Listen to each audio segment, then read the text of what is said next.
Hi வணக்கம் உறவுகளே, நான் தொழிற்படுத்தின வினோதன் பேசுகிறேன். இன்றைக்கி என்ன வீடியோனா, இன்றைக்கி வீட்டில் வந்து பர்த்டே என் பொண்ணுக்கு அருகி பேர். அவனுக்கு பர்த்டேனால கொஞ்சம் எல்லாேருக்கும் ட்ரீட் வைக்கிறேன்னு சொல்லிட்டு மட்டன் பிரியாணி செஞ்சோம்.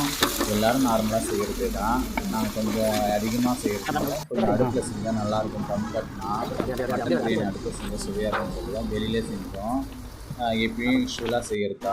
நாங்கள் அடிக்கடி பிரியாணி செய்கிற வீடியோ நான் நிறையா போட்டிருக்கேன். அதில் மட்டன் பிரியாணி செய்கிற வீடியோ இன்றைக்கி போடுறவங்களுக்கு யூஸ்வலாக எனக்கு சிக்கன் பிரியாணிக்கு என்ன பண்ணுவோமே அதே தான் நாங்கள் இன்றைக்கி பண்ணோம். இன்றைக்கி என்ன எப்பயும் நார்மலாக எண்ணெயோ நெய்யோ விட்டுட்டு லவங்கம் பட்டை எல்லாம் கிராம்பெல்லாம் போட்டுட்டு தேவையான வெங்காயம் நட்டுட்டு அப்புறம் என்ன செய்வாங்க, அதுக்கப்புறம் வந்து இஞ்சி பூண்டு பேஸ்ட் நல்லா போட்டு வதக்கிட்டு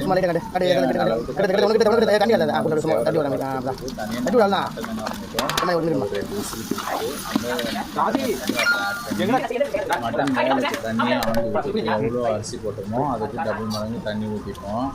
இது வந்து பாஸ்மதி ரைஸு கரெக்டான தண்ணி அளவு ஊற்றக்கூடாது. இப்போ நாலு ஒரு கிளாஸு அரிசி அளந்து போகிறோன்னா 8 கிளாஸ் தண்ணி வைக்கக்கூடாது.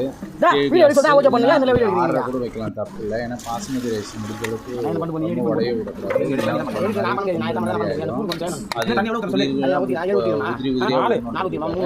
அதுக்கு தேவையான அளவுக்கு நம்ம போனோம்னா கரெக்டாக பணம் கொஞ்சம் கம்மியாக தண்ணி வைக்கணும், அப்போ தான் நல்லாயிருக்கும். ஆனால் அரிசி கூட வச்சு நல்லா இழுத்து தண்ணியில் ஸ்பெஷல். இந்த வீடியோ பிடிச்சிருந்தா உங்களுக்கு லைக் பண்ணுங்கள். ஒரு உதிரியாக நல்லா சூப்பராக வந்தது, பிரியாணி சூப்பராக இருந்தது. ஹாய் ஃப்ரெண்ட்ஸ், இந்த வீடியோ பிடிச்சா லைக் பண்ணுங்கள், ஷேர்